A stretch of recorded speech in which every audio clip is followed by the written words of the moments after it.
साथियों, आप सभी को आज मंडल दिवस की बहुत बहुत बधाई।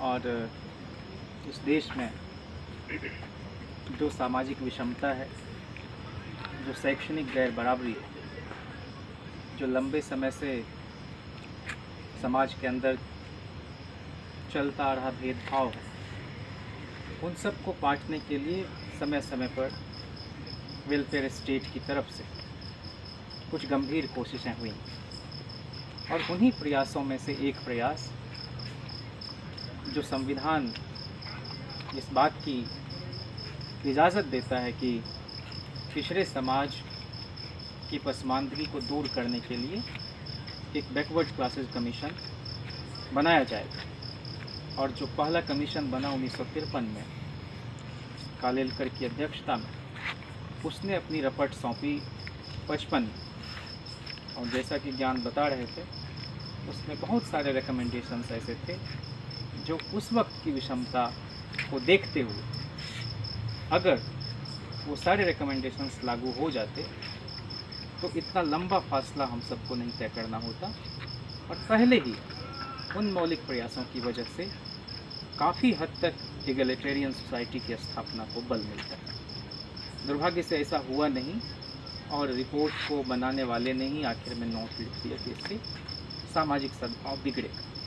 और उसके बाद 77 की सरकार ने, जबकि उस वक्त भी बहुत सारे एमपीज थे जिनका यह मत था कि उसी सिफारिश को या उन सिफारिशों को लागू कर दिया जाए, क्योंकि लंबे समय से ये लेट लतीफ़ी चलती आ गई, 55 से 77 एक लंबा वक्त।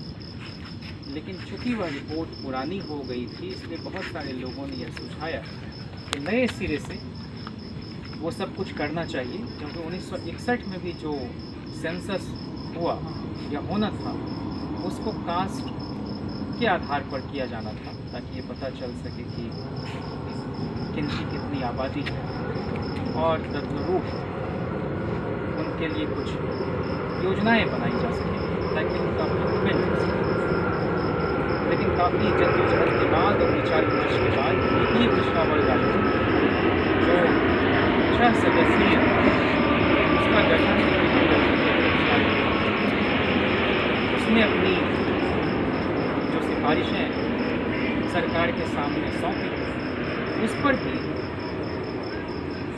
बहस नहीं शुरू हो पाई। और 1982 में पहली दफ़े रामविलास पासवान जी, जो आज हमारे बीच नहीं हैं, उनकी बहुत जिद और कोशिशों के बाद जो लोक दल में उस वक्त लोकसभा के उपनेता थे, चरण सिंह जी नेता थे, उस पर बहस शुरू की। और वह बहस पढ़ने लायक है। कभी आपको मौका मिले तो पार्लियामेंट की लाइब्रेरी से उठा के उस प्रोसीडिंग को देखा जाना चाहिए। बहुत आसान नहीं था कि आप इन विषयों को छूते हुए आप एक विमर्श खड़ा कर सकें। लेकिन उस मंडल कमीशन को तैयार करने में भी जो 2 साल के आसपास का वक्त लगा, तो एक बार तो जनता पार्टी की सरकार ने उसको एक्सटेंशन दिया और 2 बार इंदिरा जी ने दिया। तो इसलिए हम समग्रता में देखते हैं तो बहुत लोगों का उसमें योगदान था। ये और बात है कि उसको लागू करने में विलम्ब हुआ, संख्या बल नहीं था आपके पास, आपकी सरकार नहीं थी और अलग अलग पार्टी में अलग अलग भिन्न मत के लोग होते हैं, इसलिए रोड़े भी अटके। लेकिन 1989 में जब विश्वनाथ प्रताप सिंह जी की अगुवाई में जनता दल की सरकार बनी, जिसको कम्युनिस्ट पार्टी का भी समर्थन हासिल था, उसने बहुत ऐतिहासिक और साहसिक फैसले लिए और उस मंडल कमीशन की एक सिफारिश केंद्र सरकार के सरकार में 27% आरक्षण के हमारे सामने और 94 में पहले IAS सुचारी बने और उनका फिर अभिनंदन वगैरह सब किया। आपको बहुत खुशी होना चाहते हैं जिस रोज 7 अगस्त 1990 को यह डिसीजन प्राइम मिनिस्टर की तरफ से पार्लियामेंट में होता है, उसका अनाउंसमेंट, उसी 7 अगस्त को दिल्ली यूनिवर्सिटी के 2 स्टूडेंट ने वक्त मांगा कि हमको प्राइम मिनिस्टर से मिलना। और आप सोचिए वीपी सिंह की शख्सियत कि उस रोज़ उनको कैबिनेट के अपने साथियों से बातचीत करनी होगी, बाकी दल के सदस्यों से बात करनी होती होगी, मीडिया को एड्रेस करना होता होगा, लेकिन वो दो बहुत सामान्य छात्र, उनको अपॉइंटमेंट मिला और 7 अगस्त की रात में ही प्रधानमंत्री आवास में उनको बुलाया। एक का नाम अजय कुमार सिंह और दूसरे सूरज मंडल।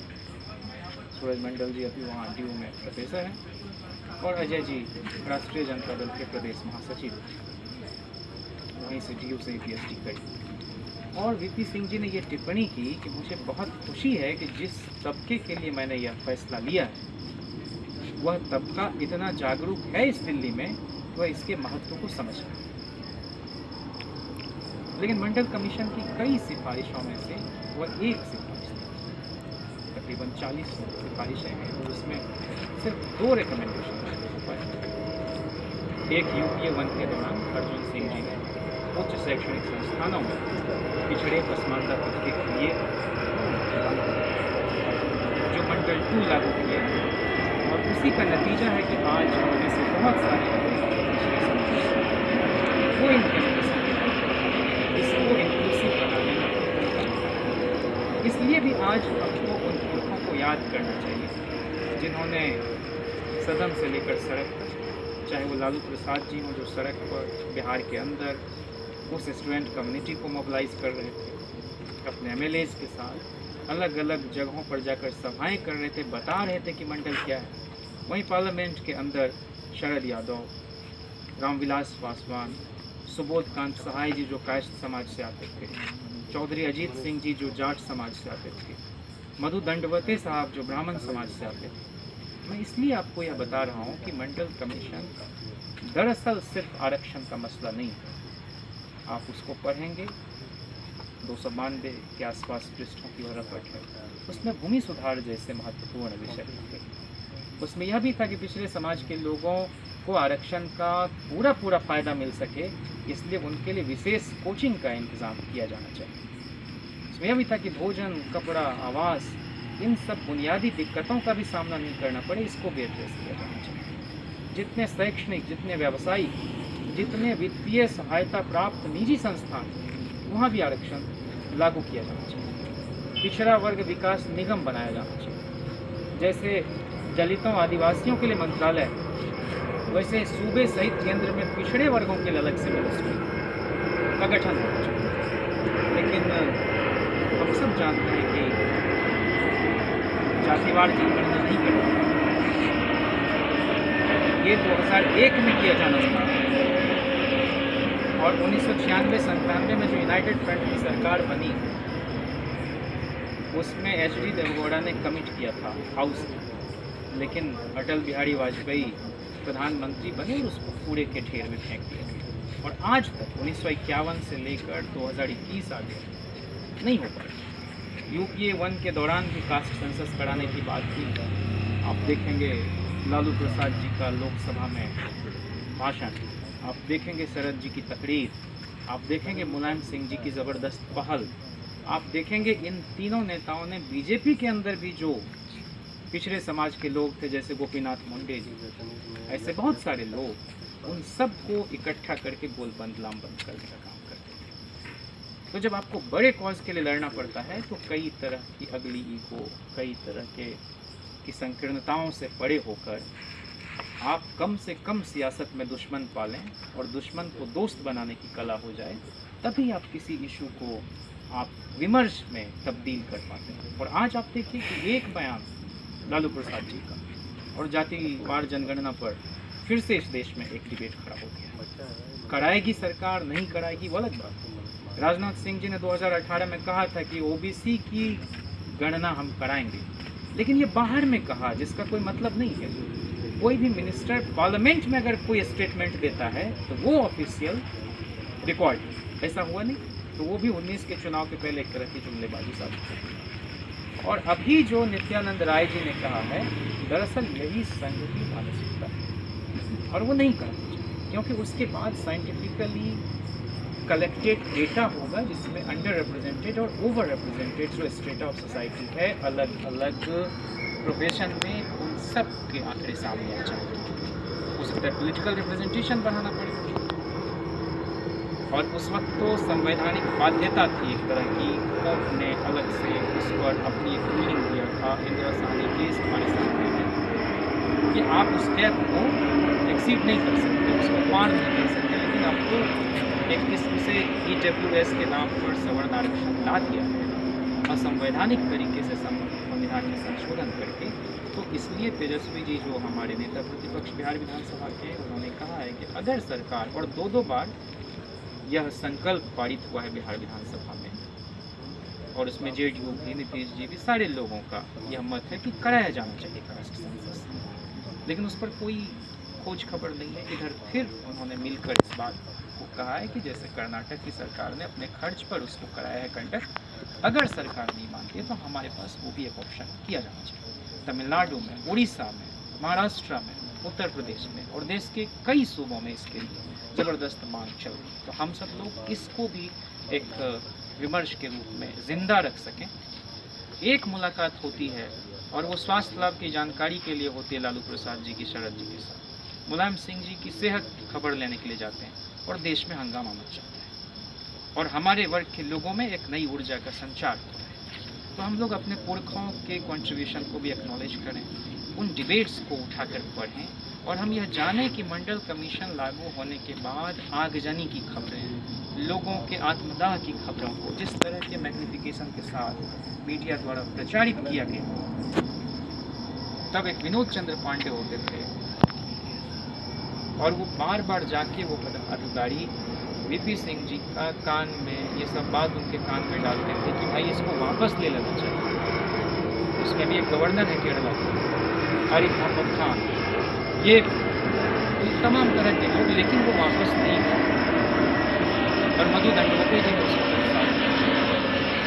राम जेठमलानी जी को वकील किया लालू प्रसाद जी, बाकी जो भी आपको नहीं देंगे हम उससे ज़्यादा देंगे, लेकिन इस वक्त कीजिए अदालत। बड़ी मशक्क़त के बाद ये हमको हासिल हुआ और EWS 32 दांत के साथ पार्लियामेंट में पैदा हुआ, उसको अदालत में अटकना नहीं पड़ा।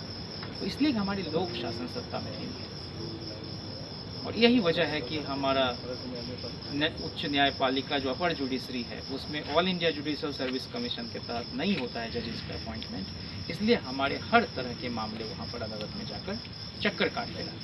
हैदराबाद के हैं मल्लेश यादव जी, मल्लेश यादव, और उनकी याचिका सुप्रीम कोर्ट में है किसी जनगणना को लेकर, उस पर डेट पर डेट कोई सुनवाई नहीं उस पर। और जब EWS आ गया तो उसके बाद धड़ाधड़ एडवर्टीजमेंट आना शुरू हो गए अलग अलग यूनिवर्सिटी, और जैसे ही उस पर रोक इस पर 200 पॉइंट रोस्टर सिस्टम रिस्टोर हो गया तो वो सारे विज्ञापन आने बंद हो गए।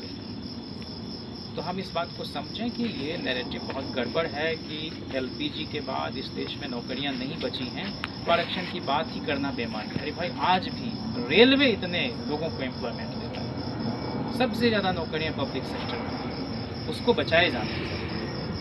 और इन सब तिक्रमों को भी हम लोग समझें और आपस में बातचीत अगर करके इसको जिंदा भी रखें तो ये बड़ी बात है।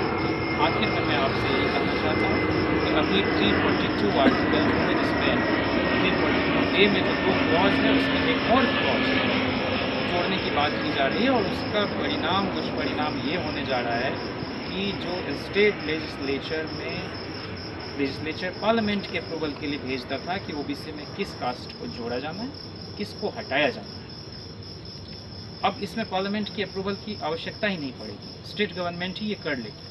तो ये तो पेंडोरा बॉक्स खोल रहे हैं ना आप चुनाव के पहले, उसको चुनावी फायदे के लिए लोग करेंगे इस तरह से। नव बौद्धों को शामिल किया गया था दलित में और उस वक्त मुसलमान के कुछ समाज के लोग आके कहने लगे कि हमारे यहाँ जाति पाति नहीं होती, इसलिए इसको आप मत SC में डालिए। सामाजिक न्याय अधिकारिता मंत्रालय उस वक्त लेबर और वेलफेयर मिनिस्ट्री रामविलास जी के पास था, VP Singh ji prime minister थे। वो नव बौद्ध तो आ गए दलित में, लेकिन मुसलमानों की कुछ जातियां जो हैं, जो जिसको आना चाहिए था जिनको, उनको नहीं करनी। इसके पहले भरतपुर के जाटों का एक प्रतिनिधि मंडल चौधरी चरण सिंह जी के पास आया कि हम लोग राजा रहे हैं भाई भरतपुर के, खबरदार जो हमको पिछड़ों में शूद्रों में आपने शामिल किया। नहीं हुआ और बाद में जाट आरक्षण के लिए आंदोलन लोग चलाने लगे। तो ये भी जो एक सुपीरियरिटी कॉम्प्लेक्स है अलग अलग जातियों में, एक विलकॉक्सवी अमेरिकी कवित्री, उनकी कुछ लाइन है कि in India's land one listens aghast to the people who scream and howl for each caste yells at a lower caste and the Britisher yells at them all। तो ये जो हायरार्की बना के रखी गई है, उसको हम सब लोग अगर अपने बिरादराना जज्बे के साथ नहीं तोड़े तो आने वाले दिनों में ये जाति का जंजाल और गहराता जाएगा। मंडल दिवस पर मैं यही आप सभी साथियों से गुजारिश करूं कि हम लोग जाति के इस कुचक्र को पार करें, इंटरकास्ट मैरिज को बढ़ावा दें, अपनी तरफ से दहेज वहेज के चक्कर में ना फंसे, समाज में जन जागृति की भी बात करें।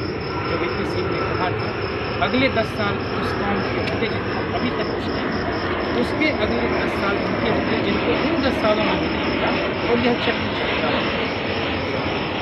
पटना के गांधी मैदान में लालू जी ने कहा था कि आसमान चाहे धरती पर गिर जाए या धरती जाकर आसमान में लटक जाए, मंडल कमीशन लागू होकर रहे। और शरद यादव ने कहा कि उस आंदोलन में अकलियतों का साथ सबसे बड़ा एसेट साबित होगा, इसलिए अकलियतों के ऊपर अगर कोई हाथ उठे तो उन हाथों को तुम थाम लेना। सोशल जस्टिस के साथ सेकुलरिज्म बहुत गहरे जुड़ा हुआ, और जो आदमी सोशल जस्टिस का हिमायती नहीं होगा वो नेसेसरली कम्युनल होगा। इसलिए अगर कोई सेकुलरिज्म की बात करता है और जाति के सवाल पर मौन रहता है तो आप समझिए कहीं ना कहीं समझदारी में गड़बड़ी। कर्पूरी जी ने 77 में आरक्षण लागू किया 28%, उसमें महिलाओं के लिए भी था, उसमें वीकर सेक्शन के लिए भी था, पिछड़ों के लिए तो था ही था, लेकिन उनको क्या क्या गालियां दी गई और उनके शासनकाल में दंगे भड़का दिए गए जब 17,000 वैकेंसी सिर्फ इरिगेशन डिपार्टमेंट में वो लेकर आए। लेकिन लालू प्रसाद जी ने जब ये आरक्षण लागू किया अपने सूबे में, और मुलायम सिंह जी ने उत्तर प्रदेश में, ये 2 पहले सूबे थे जहाँ जल्दी लागू हो गया, बाकी जगह तो टाल मटोल की नीति अपनाई गई, तो वहाँ पर इन लोगों ने कम्युनल वायलेंस नहीं फैलने दिया। मतलब एक ऐसा मॉडल सस्टेनेबल जहाँ की सेकुलरिज्म के साथ साथ सोशल जस्टिस चलेगी। तो उसकी काट में कमंडल लेकर जो ताकतें आईं और इसमें कुछ हमारे भी धड़े के लोग शामिल हो गए, जिस गलती का एहसास आज होता है। तो यह भी एक सबक है हिस्ट्री में कि हमको किनके साथ नहीं जाना और विचार को बचा के रखना। तो इन्हीं चंद बातों के साथ मैं आप सबको एक बार फिर से मंडल दिवस की मुबारकबाद देते हुए दोहराऊं कि आज भी सेंट्रल यूनिवर्सिटी में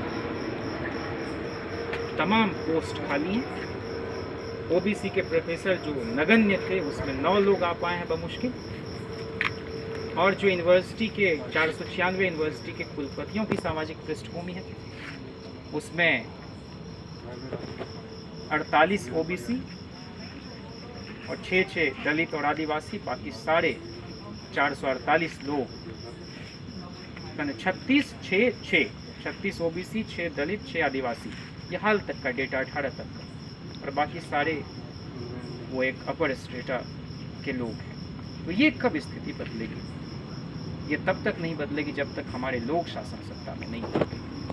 और इसलिए राजनीतिक लड़ाई के साथ साथ शैक्षणिक जो हमारा स्फीयर है उसमें भी हम लोग इस डेमोक्रेटिक स्पेस में इस विमर्श को, इस बहस को जिंदा रख सकें। मैं समझता हूँ कि आज मंडल साहब को याद करना भी सफल होगा, वीपी सिंह जी के प्रति भी कृतज्ञता होगी, और हमारे वो तमाम पुरखे काशीराम से लेकर जिन लोगों ने संघर्ष किया, बाबूजी साहब, मुलायम सिंह, शरद यादव, इन सबको एक तरह से सही मायने में हम एक्नॉलेज कर पाएंगे। और जो अभी की हमारी मौजूदा पीढ़ी है और हमारे मौजूदा नेता हैं वो सब बहुत शिद्दत से लगे हुए हैं कि कास्ट सेंसस हो जाए और फिर बाकी रिकमेंडेशन मंडल के लागू हो पाए। आप सबका बहुत शुक्रिया। इनकलाब जिंदाबाद, सामाजिक न्याय जिंदाबाद, जेंडर जस्टिस जिंदाबाद। बहुत शुक्रिया। ये बताने की कोशिश की कि जो इस मुल्क का बहुतायत जनता है, जो 85% इस देश का कंट्रीब्यूशन है इस पॉपुलेशन में, वह कितनी बुरी स्थिति है उनकी।